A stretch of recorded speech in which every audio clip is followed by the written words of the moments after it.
और ज़्यादा impatience and the news जो सुनोगे, धक धक होगी, पता नहीं कब कोई क्या सुना देगा। तो इससे मेडिटेशन से आप जो स्थिर रहोगे।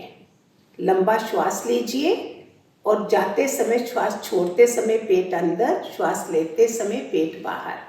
इतना भी काम कर लिया तो 2025 में टिल दिसंबर तक जो भी सामने चैलेंजेस आते हैं वो आप उनको ठीक कर सकते हो। आध्यात्मिक इंसान के साथ बहुत चैलेंजेस आते हैं और वो उनको क्रॉस कर जाता है।